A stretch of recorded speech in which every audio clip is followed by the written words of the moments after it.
Supreme court के पास बहुत power है। सारे करप्ट अधिकारियों की एक लिस्ट बना के सौंपा था ताकि इन लोग पे क्या हो, कार्रवाई हो। इसका लिस्ट में नाम दिया है। आज सबके अच्छे अच्छे घर बंगले हैं, वो लिस्ट बना के भेजे कि ये करप्ट है, इनमें कार्रवाई करो। और नेता सबको लगा यही तो चाहिए था। हम कहे कि भैया अब हम तो क्या कर सकते हैं, आप आईएएस अधिकारी थे, कुछ ना कर पाए। अभी एक जस्टिस वर्मा साहब थे जिनके घर से 2-4 करोड़ की कितना पैसा निकला ना, क्या पता सरकार को ऐसे ही जज की तलाश हो। 2 लेटर जारी किया सुप्रीम कोर्ट, आदेश 2।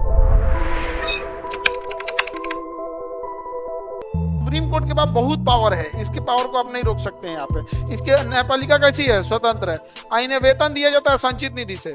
आप संचित निधि के वेतन को आप तब तक नहीं काट सकते जब तक इमरजेंसी नहीं लगा है। और भारत में वित्तीय आपात यानी पैसा वाला इमरजेंसी 360 में है, आजले नहीं लगा है, आजले नहीं लगा है। समझा गया? तो इनका वेतन आप काट नहीं सकते, ना ही वेतन कम कर सकते हैं।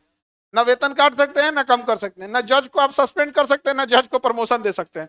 जज को सस्पेंड करना होगा तो कोलोजियम करेगा, और जज को प्रमोशन देना होगा तो कोलोजियम करेगा। और कोलोजियम में आप झाकेंगे तो एक तबड़ाक मार देगा, सब भाग नहीं समझ आ गया। न्यायिक नियुक्ति आयोग आया था ना, फाड़ के फेंक दिया लोग सुप्रीम कोर्ट में। अभी एक जस्टिस वर्मा साहब थे, दिल्ली हाई कोर्ट में शायद थे, जिनके घर से 2-4 करोड़ की कितना पैसा निकला ना, 15 लाख की कितना ना, मतलब पता नहीं कितना पैसा जला हुआ। उनके घर आग लग गया, फायर ब्रिगेड आग बुताने गई तो देखी तो नोट जल रहा है। तो क्या कोई पुलिस केस कर दी? सुप्रीम कोर्ट स्वयं उनको कहां भेज दिया? Allahabad high court. कहां भेज दिया? इलाहाबाद है। और सुप्रीम कोर्ट चूंकि स्वतंत्र है, सुप्रीम कोर्ट ने एक वो कमेटी बैठा दी, जिस कमेटी में ये बात था कि फायर ब्रिगेड के अधिकारियों का बयान लिया गया, फिर जज साहब का बयान लिया गया। 3 महीने बाद रिपोर्ट आई तो सुप्रीम कोर्ट ने कहा कि ये तमाम सबूत और गवाहों को मद्देनजर रखते हुए अदालत इस नतीजे पर पहुंची है कि उस दिन जज साहब के घर जो नोट पकड़े गए थे वो सही है, जज साहब करप्शन में इन्वॉल्व हैं। अब उसने जज साहब को आदेश दिया सुप्रीम कोर्ट, या तो आप खुद से इस्तीफा दे दीजिए। 2 लेटर जारी किया सुप्रीम कोर्ट, आदेश 2। आप स्वयं से क्या दे दीजिए? इस्तीफा। आयोग सरकार को भेजा, अगर इस्तीफा नहीं देते हैं तो इन पे महाभियोग लगाइए।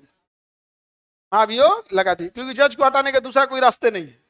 या तो स्वयं से इस्तीफा दे दे, या तो महाभियोग लगे। अब पता नहीं वो इस्तीफा दिए कि नहीं दिए हैं, क्या पता सरकार को ऐसे ही जज की तलाश हो। नहीं समझे?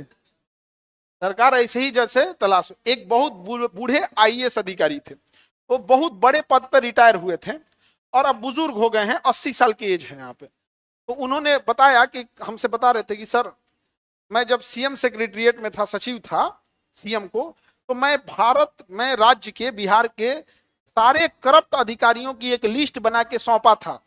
लिस्ट बना के क्या किया था? सौंप दिए थे ताकि इन लोग पे क्या हो, कार्रवाई हो। लेकिन कार्रवाई हुई नहीं। लेकिन हमने जिसका जिसका लिस्ट में नाम दिया है, आज सबके अच्छे अच्छे घर बंगले हैं। हमें लगता है कि उन लोग को इन्हीं की तलाश थी। नहीं समझे? वो लिस्ट बना के भेजे कि ये करप्ट है, इनमें कार्रवाई करो। और नेता सबको लगा यही तो चाहिए था हमको। उन करप्टों के लिस्ट में से बांटा गया, मेरा सचिव ये रहेगा, मेरा सचिव ये रहेगा, मेरा सचिव ये हो जाएगा। मंत्रियों में बांट हो गया कि हम ले जाएंगे, हम ले जाएंगे। और उनको कहा कि आप बहुत अच्छे आदमी हैं, सारे करप्ट का लिस्ट दिए हैं। अब रिटायर हो गए, अब टेंशन में रहते हैं। हम कहे कि भैया अब हम लोग क्या कर सकते हैं, आप आईएएस अधिकारी थे, कुछ ना कर पाए। हम लोग तो शिक्षक हैं। नहीं समझा गया?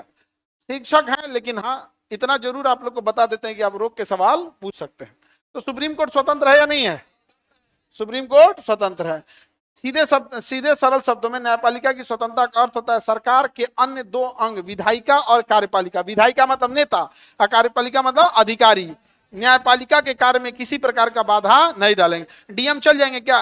बिजली मीटर जमा नहीं है, पटना के डीएम साहब चल जाएंगे, नाप देगा हाई कोर्ट का, आइए डीएम साहब इधर आइए, आइए हम आपको नाप देते हैं, हम यहाँ पे उठक बैठक करा देगा सुप्रीम कोर्ट। एक डीएम साहब थे, एक बटन खुला था तो नाप दिया था। यहाँ पे क्या तरीका है, तमीज है? यहाँ पे पार्टी करने आए हैं? Sorry sir, sorry sorry sir, sir sir sir 1 second में 8 बार सर बोलता है। Sir sir sir sir sir आगे बढ़े। न्यायिक पुनरावलोकन समझ में आ गया? आर्टिकल कितना में 137। न्यायपालिका द्वारा व्यवस्थापिका और कार्यपालिका के कार्यों में संवैधानिक जांच की जा सकती है। देखिए, क्या कार्यपालिका न्यायालय की जांच कर सकता है? नहीं। क्या विधायिका जांच कर सकता है? नहीं कर सकता। लेकिन न्यायालय सबकी जांच कर देगी। न्यायालय सबकी जांच कर देगा, जांच कर सकता है न्यायालय। जैसे संसद से पास किया हुआ था न्यायिक नियुक्ति आयोग, सुप्रीम कोर्ट ने उसे जांच करके क्या कर दिया, असंवैधानिक घोषित कर दिया। असंवैधानिक क्या कर दिया, घोषित कर दिया। क्या ऐसा काम ये सुप्रीम कोर्ट में कर सकते हैं? नहीं कर सकते, कभी नहीं कर सकते। और अगर कार्यपालिका को या विधायिका को सुप्रीम कोर्ट में एंट्री कराया गया, तो अगर कोई जज इनके खिलाफ फैसला दिया है तो उसको पटना हाईकोर्ट से उठा के अंडमान निकोबार भेज देगा, केरला भेज देगा। तो डरने लगेंगे लोग, जज लोग भी। जज डरता ही नहीं है, तो कर्जी कर तो सस्पेंड करेगा हमको, ना हो तो प्रमोशन देगा, तोरे बस में ना है, सस्पेंड करेगा, तोरा अब्बा के बस में ना है, क्या कर लेगा तुम? जब सामने वाला कुछ कर ही नहीं सकता है तो फिर आप उससे डरेंगे? नहीं डरेंगे आप। तो न्यायालय को स्वतंत्र रहना जरूरी है या नहीं है? क्या न्यायालय किसी भी पारित कानून की समीक्षा कर सकता है? बिल्कुल कर सकता है, कोई दिक्कत। कार्यपालिका में भी चेंजिंग कर सकता है कि नहीं? कर सकता है।